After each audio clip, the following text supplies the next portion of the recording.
इधर पटना में जातिगत जनगणना के खिलाफ अखिल भारतीय वैश्य महासम्मेलन का गुस्सा फूटा है। वैश्य महासम्मेलन की ओर से गर्दनीबाग धरना स्थल पर प्रदर्शन किया गया और वैश्य समाज के लोगों का आरोप है कि डाटा में वैश्य समाज के लोगों को घटाकर प्रदर्शित किया गया है।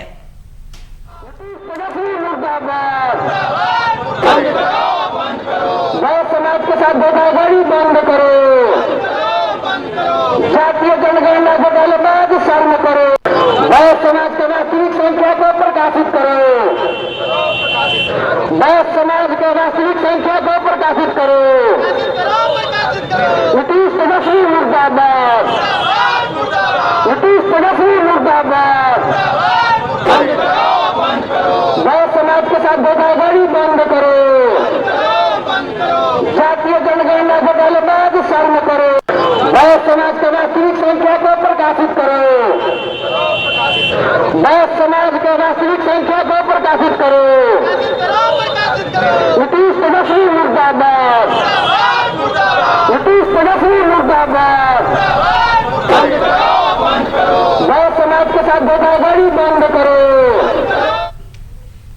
इसी खबर पे और भी ज्यादा बातचीत करने के लिए हमारे बिहार एडिटर मनोज नारायण हमारे साथ बने हुए। मनोज, जिस तरीके से जाति जनगणना की जब से रिपोर्ट आई है तब से सियासी बवाल मचा हुआ है, कहीं कोई समाज कह रहा है इसमें गड़बड़ी है और इसी में अब अखिल भारतीय वैश्य महासम्मेलन का गुस्सा फूटा है और गर्दनीबाग में धरना चल रहा है। फिलहाल क्या कुछ तस्वीरें वहां पर निकलकर सामने आ रही है? देखिए अंकिता, जब से बिहार सरकार ने जातीय गणना का जो रिपोर्ट जारी किया है उसके बाद में बिहार में सियासत काफी गर्म हो गया है।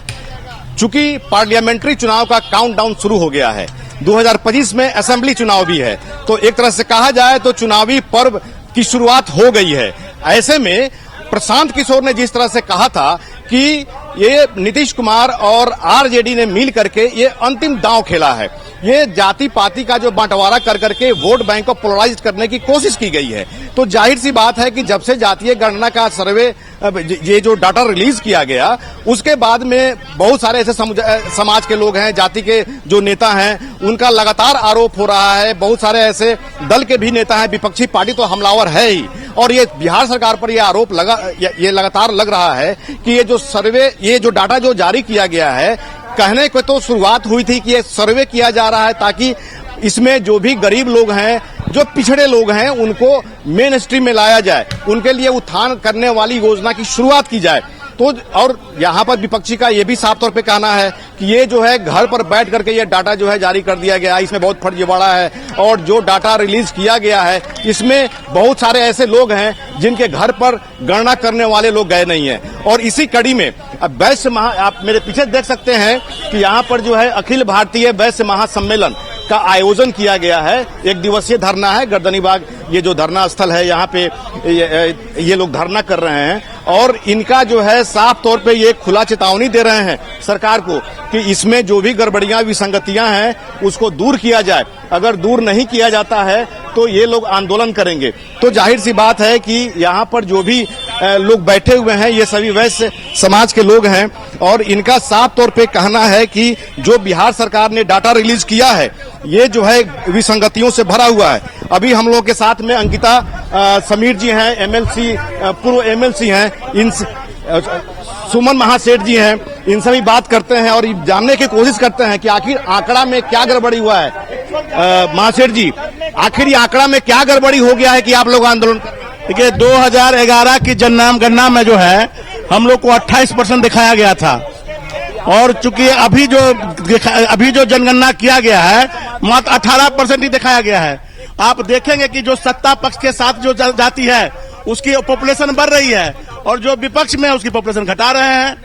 ये कहीं कहने में गुरेज नहीं है कि जिस प्रकार से ये जनगणना में घोटाला किया गया है, ये एक साजिश के तहत 2024 और 25 के चुनाव को ध्यान में रखकर किया गया है कि एक साइकोलॉजिकल ट्रीटमेंट करने के लिए कि साइकोलॉजिकल हम जनता उनके समर्थक पर ये प्रभाव डालेंगे कि हम लोग ज्यादा मजबूत हैं।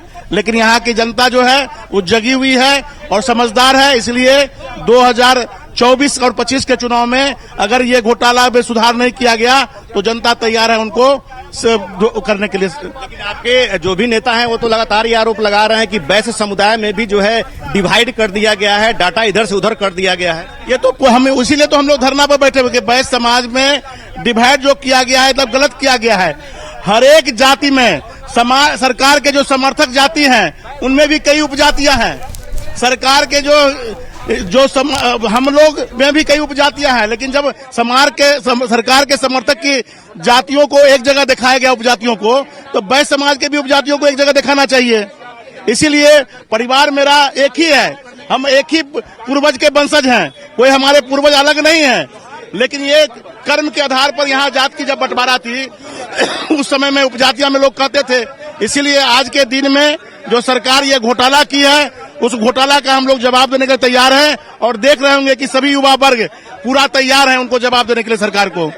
तो ये जो है सुमन महासेठ साफ तौर पे कह रहे हैं कि जो हम लोगों का वैश्य समाज है उसमें भी डिवाइड किया गया है। और हम लोग बात करेंगे, पवन जायसवाल जी हैं, बीजेपी के विधायक हैं, इनसे बात करते हैं कि पवन जी, जिस तरह से आप लोग जो है यहाँ पर आरोप लगा रहे हैं कि वैश्य समाज में फूट डाल दिया गया है, इसका जो है क्या आप लोगों का मांग क्या है? वैश्य समाज में फूट नहीं डाला गया है। वैश्य समाज के अस्तित्व को समाप्त करने का राज्य सरकार ने बीड़ा उठाया है और इस बीड़ा के तहत हमारी आबादी 2011 में 22% थी, उसको घटा के राज्य सरकार ने 18% कर दिया, जबकि 2023 में हम 30% होना चाहिए हमको। और हमारी 56 उपजातियां है, सबको अलग अलग टुकड़ों में बांट के हमारे संख्या को घटाया गया। हम लोग का मांग है कि सरकार 30 दिसंबर तक वैश्य समाज का जितना भी डाटा में त्रुटि है उसको सुधार करे, एकीकृत वैश्य समाज का 56 उपजातियों का डाटा को सब प्रकाशित करे। जो लोग भी जनगणना में गड़बड़ी किया हम लोग के साथ वैसे पदाधिकारी और नेताओं के खिलाफ प्राथमिकी दर्ज हो और जनगणना का जो प्रतिवेदन है वार्ड वार, पंचायत वार, प्रखंड वार प्रकाशित हो, ताकि दूध का दूध और पानी का पानी हो जाए। अगर हमको क्या लग रहा है कि अंग्रेज वाली नीति है क्या, डिवाइड एंड रूल? अंग्रेज वाली नीति नहीं है, ये अंग्रेज है ही। ये घोटालों वाली सरकार है, सैकड़ों घोटाला इनके नाम पर है। अब जो है जनगणना घोटाला करके इन्होंने ऐतिहासिक पुरुष बनने का काम किया है। आप क्या समझ रहे हैं कि 90 के दशक की पुनरावृत्ति होगी? पुनरावृत्ति हो चुकी है। हम लोगों ने अल्टीमेटम दिया है कि 30 दिसंबर तक राज्य सरकार अगर वैश्य समाज के 56 उपजातीय के जो डाटा है उसको अगर संशोधित नहीं किया तो 30 दिसंबर के बाद जितने भी वैश्य संगठन है, अखिल भारतीय वैश्य महासम्मेलन या राज्य के जितने भी वैश्य समाज के संगठन है, सभी एकजुट होकर प्रखंड और जिला स्तर पर हम लोग जोरदार आंदोलन करेंगे और सरकार को नाको चना दबाने का। आप तो बीजेपी के विधायक भी हैं, 6 नवंबर से विधानमंडल का सत्र शुरू होने वाला है, क्या लगता है वहाँ पर तो उस पटल पर रखा जाएगा? सत्र में भी ईंट से ईंट बजाने का काम हम लोग करेंगे। विधानमंडल के सत्र में भी राज्य सरकार का ईंट से ईंट हम लोग बजाने का काम करेंगे। तो क्या मतलब कि नीतीश कुमार ने तो कहा है कि इसको सुधार करके विधानमंडल में रखा जाएगा? नीतीश कुमार के आंख पर पर्दा पड़ा हुआ, ये पर्दा हटने वाला नहीं है। ये तेजस्वी यादव के हिसाब से सरकार चला रहे हैं, इनका कोई अस्तित्व नहीं रह गया है। 2024-25 में इनका अस्तित्व स्वतः समाप्त हो जाएगा। इनके सभी नेता 2 भाग में बटेंगे, राजद में जाएंगे और भाजपा में जाएंगे। तो ये पवन जायसवाल हैं, ये एमएलए हैं, विधायक हैं, बीजेपी के विधायक हैं। इनका साफ तौर पे कहना है कि अगर जो है इसमें इसकी विसंगतियों को दूर नहीं किया गया तो वैसी स्थिति में विधानमंडल का सत्र भी नहीं चलने देंगे और सरकार का ईंट से ईंट बजा देंगे। अंकिता, अगर हम बात कर ले तो जब से जातिगत जनगणना के रिपोर्ट सार्वजनिक हुए हैं तब से नीतीश सरकार की बात कर ले तो अपनी पीठ थपथपा रही है, लेकिन जिस तरीके से हमने वैश्य समाज का देखा या फिर अन्य समाज की अगर बात कर ले तो हर तरफ से यही आ रहे हैं सामने कि कुछ ना कुछ आंकड़ों में गड़बड़ी हुई है राज्य सरकार की तरफ से। और सीधे तौर पर हमने वैश्य समाज के लोगों का सुना कि अस्तित्व को खत्म करने का राज्य सरकार काम कर रही है। तो फिलहाल जो प्रदर्शन कर रहे हैं लोग, उनका अब अगला एक्शन क्या होगा? देखिए, इन लोगों का तो साफ तौर पे कहना है कि अगर इसमें सरकार सुधार नहीं करती है, 30 अक्टूबर तक का इन लोगों ने अल्टीमेटम दिया है सरकार को, अगर सरकार 30 अक्टूबर तक इसको सुधार नहीं करती है वैसी स्थिति में ये लोग पुरजोर आंदोलन करेंगे। और चूंकि पवन जायसवाल बीजेपी के विधायक भी हैं और इनका साफ तौर पे कहना है कि विधानमंडल के सत्र में हम लोग हंगामा करेंगे। अंकिता, एक बात और है, सुनील पिंटू जो जेडीयू के एमपी हैं उन्होंने भी इसका खुला विरोध किया है कि वो चूंकि तेली समाज से आते हैं और उनका साफ तौर पे कहना है कि तेली समाज के गणना में भी कहीं न कहीं त्रुटियां हैं, इसको दुरुस्त करना चाहिए। चूंकि उनका भी ये उनके जो भी समाज के लोग हैं उनको कंप्लेन किया कि हमारे घर पर गणना करने वाले लोग नहीं आए, तो जाहिर सी बात है उपेंद्र कुशवाहा भी बोल रहे हैं कि मेरे घर पर कोई गणना करने वाला नहीं आया। बहुत सारे ऐसे लोग हैं जिनका साफ तौर पे आरोप है कि गणना करने वाले लोग हमारे दरवाजे पे नहीं आए, तो आखिर जो है ये गणना का रिपोर्ट कैसे सामने आ गया। दूसरी बात यह है कि जिस तरह से जब गणना ये जातीय गणना होने की जब बात हो रही थी और जब मामला हाई कोर्ट सुप्रीम कोर्ट जा रहा था, तो बिहार सरकार ने ये अपना पक्ष रखा था कि ये जो गणना हो रही है ये सर्वे हो रहा है। तो जाहिर सी बात है कि चूंकि ये आरोप लगा था कि जनगणना कराने का, जातीय जनगणना कराने का जो है अधिकार, संवैधानिक अधिकार केंद्र सरकार को है, ये राज्य सरकार नहीं करा सकती है। इसको जो है क्लीन चिट देने के लिए सुप्रीम कोर्ट में बिहार सरकार ने अपना ये दिया था, पक्ष रखा था। तमाम जानकारी के लिए आप बने रहिए खबर पे, हम आपसे लगातार अपडेट भी लेते रहेंगे। तो जिस तरीके से आपने सुना कि जातिगत जनगणना की रिपोर्ट पे लगातार विरोध किया जा रहा है, प्रदर्शन किया जा रहा है, और अब पटना में भारतीय वैश्य महासम्मेलन का गुस्सा फूटा है।